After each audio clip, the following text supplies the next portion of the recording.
Hello, everyone, and welcome back to Spirit School. This is going to be a very short video that is a little bit different, a little bit of a different podcast for you.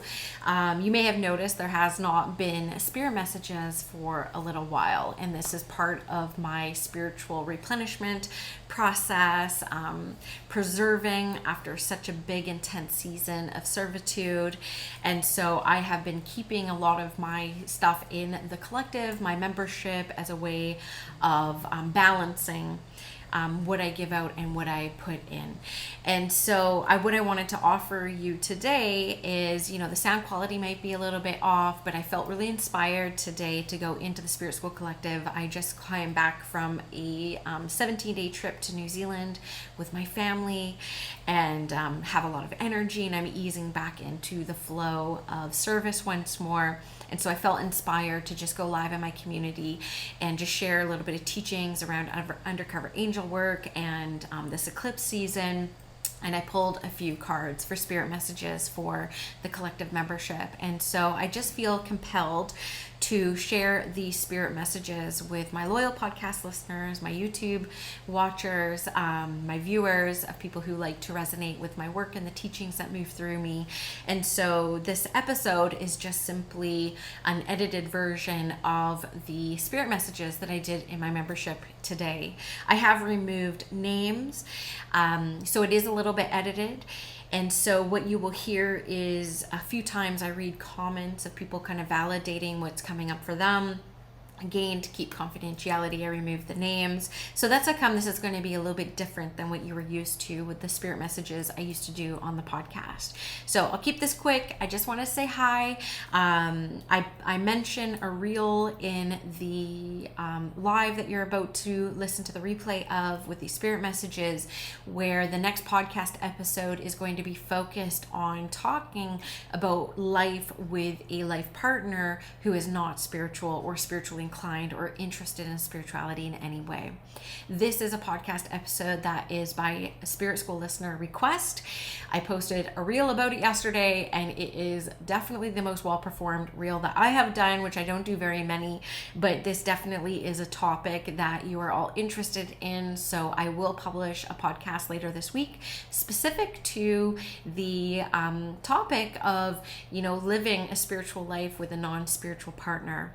It will definitely have a better title than that, but that's essentially going to be what the conversation is about. So if you have any comments on it, you have any questions that you want me to address on this topic, then please hop over to my Instagram at Squamish Medium or in the Spirit School community. You can find the link below and just pose your questions, your reflections, your comments on this topic. And that's the next time you'll see me in Spirit School. So enjoy the spirit messages. I hope something lands for you. Again, apologies in advance that it is edited. Typically, I never edit my podcast, and I've removed names for confidentiality, and of course the sound quality is going to be a little bit different.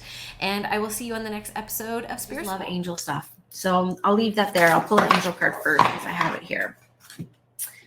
it here. So let's see what angel will support us this month and through eclipse season. And I would love to know too, either in the chat or at some post this month, when did you ever catch a break?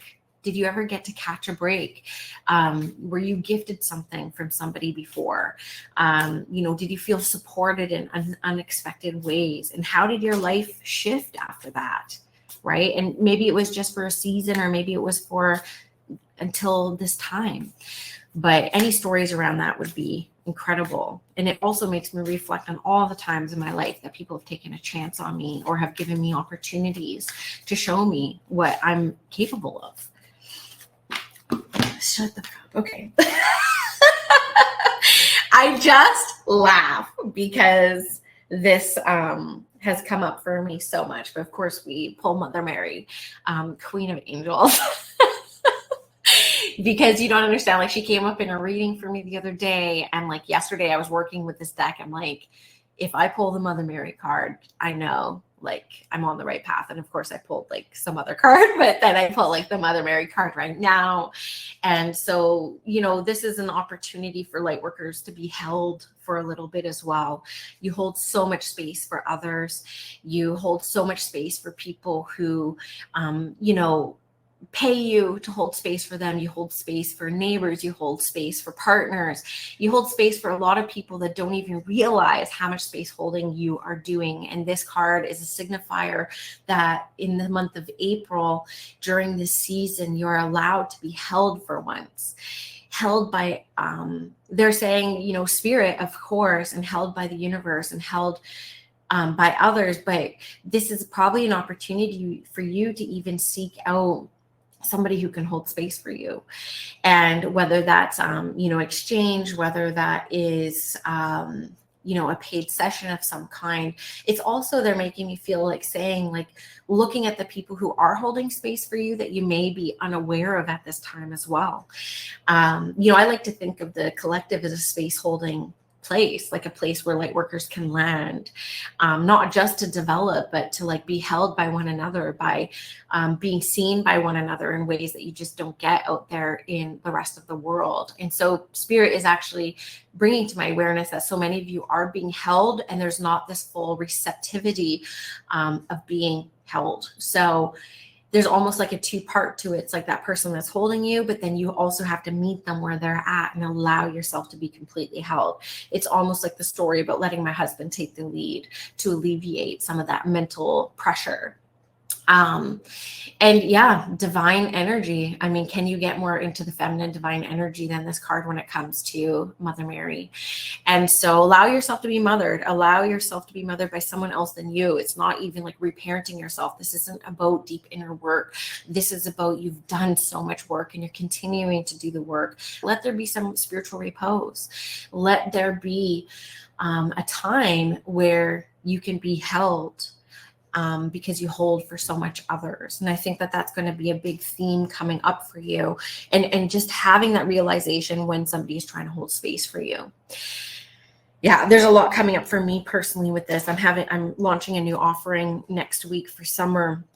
That's not going to be evidential mediumship. It's not going to be even psychic or soul sessions. It's a spiritual direction session. It's for people who need to be held in their spirituality, who are going through dark nights or are feeling spiritually lost or want to reconnect to their own divinity. It's going to be a space holding offering. And so, yeah, this is the sign I asked for, actually, that this is what I should be doing next. And so kind of mind blown. I'm grateful to get Mother Mary on this. Your teachings about angels and mediumship touch so many lives, and in turn think about how many lives those light workers touch in turn. Amazing. And that's how come it was really hard for me, Becky, to lean into teaching rather than mediumship, because I trained to be a medium for so long. I'm here to serve the people who are suffering the most, who have the greatest losses. I'm here to bring evidence that life continues. I'm here to bring philosophy and healing from the other side. These were always my intentions. And when I opened up my kitchen table to the public, the people who showed up were people who wanted to do what I did, and the people who wanted to develop themselves. And I remember like, where's the suffering? Where's the need? And it took me about 6 years in this role as a teacher for Spirit to say, you're here to build capacity for the spirit world to work through. It took me a while to learn that. So I appreciate you saying that, because you know, there's a quote, we've talked about this before, but there's like this quote that I think is very judgmental in the most negative ways, where it says, people who can't do teach. And I hate that saying, because it's like, it's so untrue. And like my situation, where it's like, no, it's just the people who kept coming up for me were the people who wanted to learn. And so, yeah, and I feel it's where I make the biggest impact in my spirit work. It's where I feel like I make the most impact. So I could fight it and fight it and fight it, but it's just what it is. Let's see what we got. Scorpio energy, we got transformation. So again, this kind of comes up with that eclipse season. If you have been following a path that is not for your highest and greatest good, no matter how shiny it is, no matter how secure it looks, no matter how, you know, no matter how shiny it is. I keep seeing like a magpie following glitter. You know what I mean? It's like following glitter. It's like you might be following the shiniest thing, but that's not what's going to lead you to the greatest transformation that you're meant to be going through. So do not be surprised if something burns down. Don't be surprised if something gets kind of like pulled away. It's not a punishment. It's you know, the energetic world trying to put you onto the most aligned track. And forget what the mind is telling you it needs to do and where it needs to be.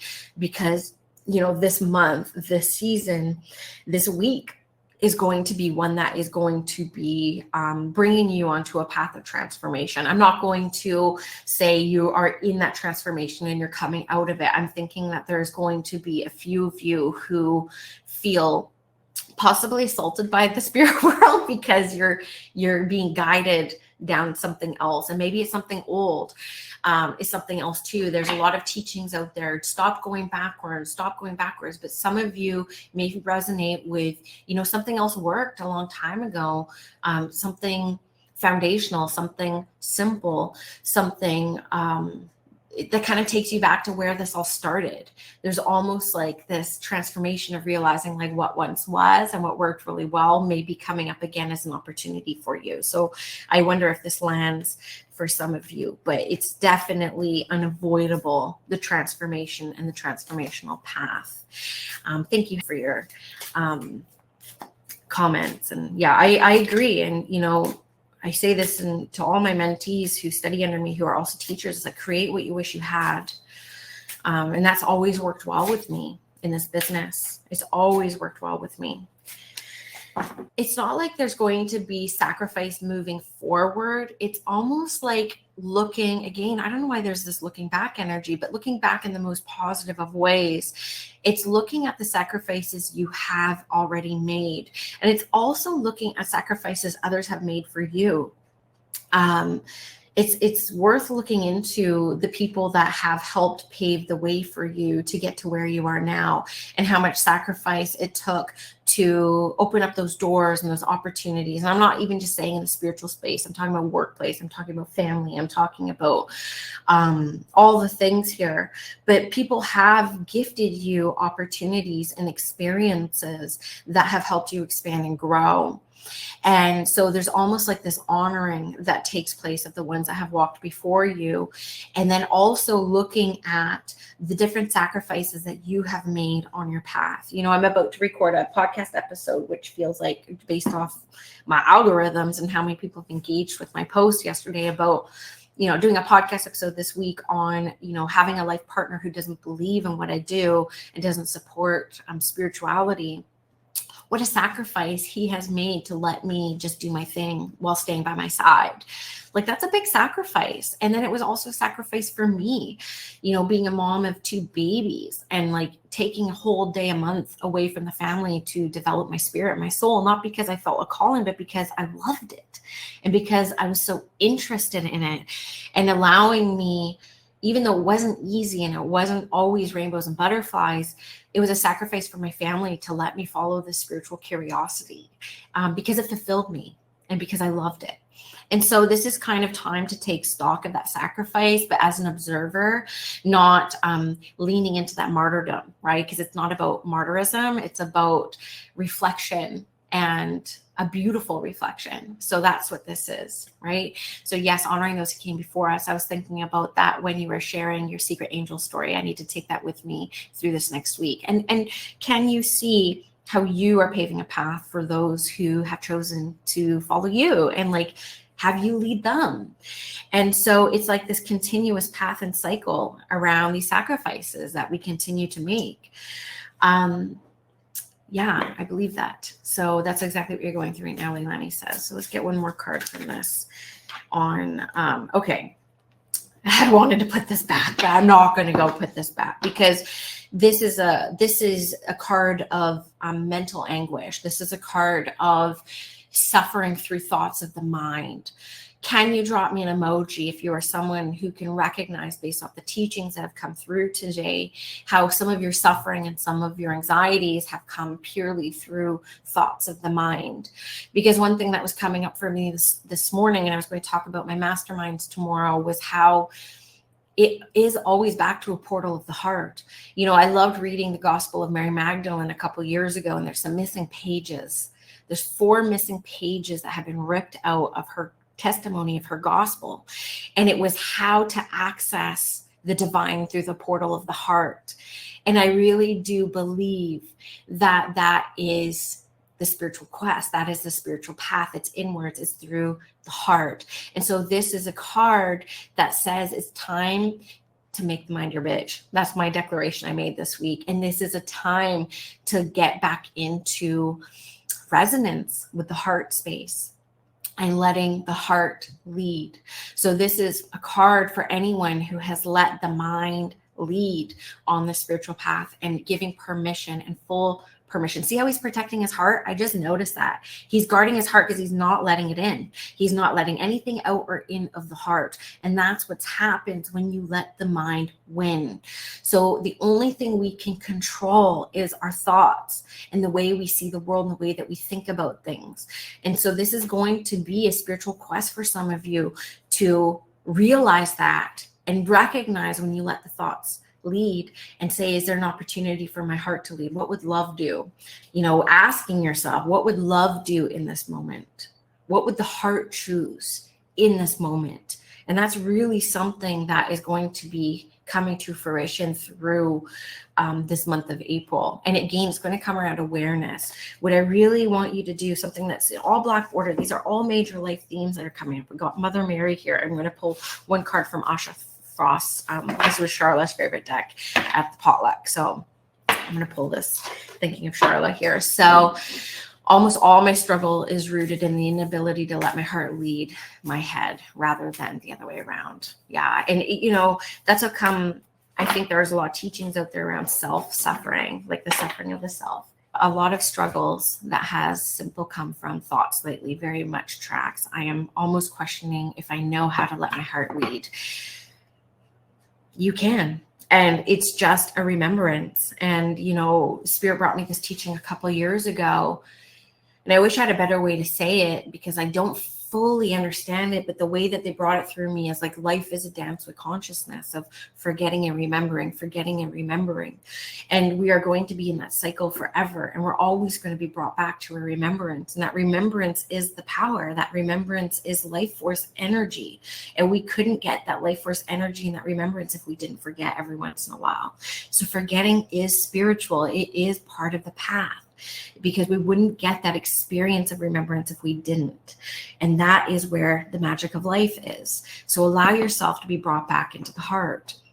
I'll tell you at the Sacred Spirit Retreat, which you're going to, the heart chakra activity is going to be next level. And I'm bringing in a Squamish Nation member to help me with it. And you will leave that space, of course, you will leave that space remembering your heart and having your heart activated 1,000,000%. So I'm very excited for it. It was the first activity that came to my heart when I was planning out the retreat. And yeah, so another sign for Danielle here, your teacher, because the wolf, how many of you have given me readings that the wolf has come through? So what animal walks alongside us? But the wolf. Oh, I feel my grandmother so much with me right now. So for those of you who don't know, I have a special connection to wolf energy because my grandmother grew up in a subarctic First Nations community called York Factory, Manitoba. And she was always terrified of wolves her whole life. And I actually have a jewelry tin of hers that has a wolf on it. And whenever people give me readings and my grandmother comes through, they're saying she has 2 wolves with her. And my husband's wedding ring, even before I woke up, before I was spiritual, actually has like 2 wolves on it. And so I have a really deep connection to wolf spirit, wolf energy. So we have Mother Mary walking with us from the angelic realms. From the 4-legged, we have wolf energy walking with us. And this says protection, but the word that's coming up for me with wolf energy is loyalty. And each and every one of you have such a deep, centered, rooted sense of loyalty to this path, a sense of loyalty and ethic to the spirit world. And there's a spiritual reward with that can't be quantified with human things. It's spiritual. It's a currency of spirituality. And spirit is saying, don't forget that loyalty that you have, and remember that loyalty is reciprocated. It's a reciprocal energy with the spirit world. And again, this Mother Mary teaching about letting it in, right? Letting some of that reciprocal energy come in, because spirit is as loyal to you as you are the spirit world. And so even though sometimes it may feel like you are let down, or you're not being guided, or you're not being shown the next steps, that's not the case. There's a deeper teaching to things being harder to get clarity around, right? Teachings that you couldn't get if things were easy. And so just knowing that there is, like, you know, a wolf spirit walking alongside you. Wolves have incredible sight. They have incredible energy. They're very family orientated. They are, even though there are lone wolves, they're loyal to their partners forever. And if you can see the spirit world as a life partner for you, yeah, what's coming up is just around this loyalty, and the clarity will come, and, you know, the wolf eyes will open, and you'll be able to see through the dark, and you'll be able to see through the night. And so that's the message that's been coming up for this card with each and every one of you. So if you need, you know, a land companion, if you need, you know, we have the angelic realms. Yes, I'll show you the cards for sure. You know, we have an angelic realm guide that's helping us. And if you need something that's a little bit more 3D, something that's down here, we got the wolf energy following us and supporting us through this month as well.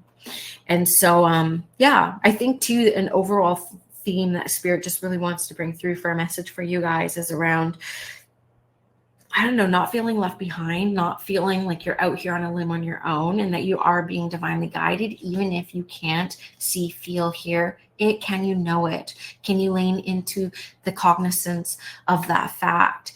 And all the loyalty that you have provided to your path and to your own spirit will not go unnoticed. And there is a divine currency at play that is bringing you wealth that humanity can't quantify. And is that enough? Can you accept that?